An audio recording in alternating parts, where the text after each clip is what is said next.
Esi sisitalato esiya kwikhaya lika-Andries Tatane. UTatane wayelitshantliziyo, umyeni kunye notata wamakhwenkwe amabini. Wayehlala kweli gumbi lingasemva. Njengabahlali abaninzi, uTatane wayengakholwa indlela ecotha ngayo ukwanjiswa kwenkonzo kule ngingqi. Waye ke wathatha isigqibo sokuba yinxalenye yabahlali ababamba umngcelele ukuya kuvakalisa izikhalazo zabo kwi-ofisi zikamasipala wasesitsotho. Kodwa wayengazanga ukuba izembe selibekiwe kuye ngaloo mini.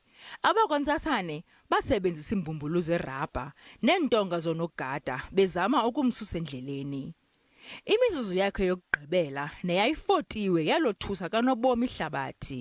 Esi sihelegu senzeka kwiintsuku nje ezintathu phambi kosuku lokuzalwa kukanyana wakhe, nowayineminyaka emine ngelo xesha. Iminyaka elishumi emva kwesi sehlo, usapho lwakhe lusagcuma ziintliziyo zophukileyo.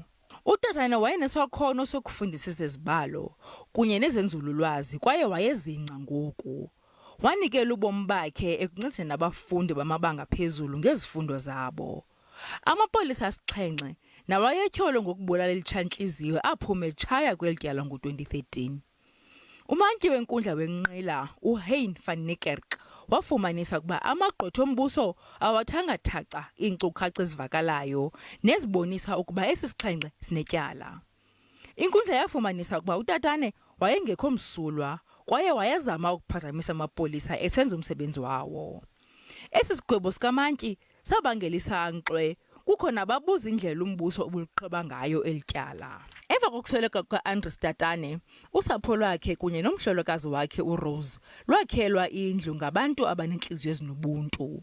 Kodwa umhlolokazi wakhe wasutywa kukufa emva kokuba kwingozi yemoto kwiminyaka emine yadlulayo. Iintsayini zikaTatane zifundiswa ngumbutho wezopolitiko, iCongress of the People.